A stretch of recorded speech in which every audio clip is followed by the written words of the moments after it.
Hello hi, ഞാൻ ഇന്ന് ഇവിടെ ഉണ്ടാക്കാൻ പോകുന്നത് മാങ്ങ സിറപ്പാണ്. അതിന് പഴുത്ത മാങ്ങയും വേണം, പച്ച മാങ്ങയും വേണം. ആ രണ്ട് മാങ്ങയും ഞാൻ എടുത്തിട്ടുണ്ട്. പഴുത്തതുമുണ്ട്, പച്ചയുണ്ട്.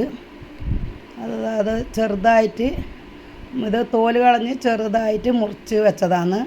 അതെല്ലാം മുറിച്ച് ഇതേപോലെ ആക്കിയിട്ട് നമ്മളൊരു കുക്കറിൽ പാത്രത്തിൽ അത് നമ്മളിഷ്ടം ഇതിൽ വേണ്ടിക്കലും വേവിക്കാം. നല്ല വെന്തതിന് ശേഷം പഴുത്തതും എടുത്തിട്ടുണ്ട്, പച്ച മാങ്ങയും എടുത്തിട്ടുണ്ട്. രണ്ട് മാങ്ങയും ഉണ്ടെങ്കിലാണ് മധുരവും പുളിപ്പും ഉണ്ടെങ്കിൽ നന്നായിട്ടുണ്ടാകും. അതിന് വേണ്ടിയിട്ടാണ്. ആവശ്യത്തിന് വെള്ളവും പഞ്ചസാര കുറച്ച് ജാസ്തി ഇടണം. മധുരം ജാസ്തി ഉണ്ടായാലാണ് നന്നായിട്ടുണ്ടാവുക. ഇത് മാങ്ങ ഇല്ലാതെത്തും നമുക്ക് ആരെങ്കിലും വന്നാൽ ചൂട് കാലത്ത് വന്നാൽ കൊടുക്കാൻ വേണ്ടിയിട്ട് ആക്കുന്നതാണ്. അതിൻ്റെ അടുത്ത് കുറച്ച് മാങ്ങ ഉണ്ടായിരുന്നു. ഞാൻ അതിൽ കാണിച്ചിട്ടില്ലേ മരവും മാങ്ങയെല്ലാം, ആ മാങ്ങ തന്നെയാണിത്. മാങ്ങ പറിച്ചിട്ട് കളയണ്ടല്ലോ എന്ന് പറഞ്ഞിട്ട് ഇതാക്കുന്നതാണ്. ഇത് നല്ല വെന്തിന് നാരൊന്നും ഇല്ലാതെ മാങ്ങയാണ്. എന്നാലും നാരുണ്ടാകും എന്ന് വിചാരിച്ചിട്ട് ഞാനത് ഒന്ന് ഇതാക്കുന്നതാണ്. അത് നിറയെ ഉണ്ടെങ്കിൽ ഒരു ചെറുനാരങ്ങ നീര് മതി.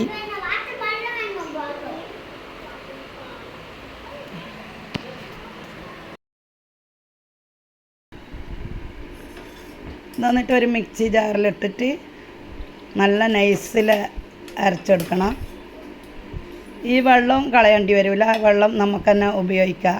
മാങ്ങ വെന്ത വെള്ളം അതും അതിൽ ഒഴിച്ചിട്ടാണ് അടിക്കേണ്ടത്. നല്ല നൈസിലടിച്ചാൽ നാരില്ലാതെ മാങ്ങയായാലും, എന്നാലും ഞാനൊന്ന് അത് അരിച്ച് നോക്കി. അരിച്ചതിൻ്റെ ഇപ്പം നാരൊന്നുമില്ലായിരുന്നു, നന്നായിട്ടുണ്ടായിരുന്നു. ഇത് നമുക്ക് ചൂട് കാലത്ത് നമുക്ക് കഴിക്കാം, തണുപ്പ് വെച്ചിട്ടും കഴിക്കാം. ഞാൻ വേണ്ടിക്ക് ഐസ് ഇട്ടിട്ട് അതാരെങ്കിലും വന്ന് വീട്ടിൽ പെട്ടെന്ന് വന്നിനെങ്കിൽ നമ്മൾ തന്നെ ഉണ്ടാക്കിയത് കൊടുക്കാമെന്ന് പറഞ്ഞിട്ട് ഞാൻ ഉണ്ടാക്കുന്നതാണ്. അരിച്ച് നോക്കുമ്പോൾ ഇതിൽ നാരൊന്നുമില്ല, നന്നായിട്ട് തന്നെയാണ് ഉള്ളത്. ഇതിനി നമുക്ക് ഒരു കുപ്പിയിൽ എടുത്ത് വെക്കാം. ആവശ്യാനുസരണം നമുക്ക് എടുത്തിട്ട് കഴിക്കുകയും ചെയ്യാം.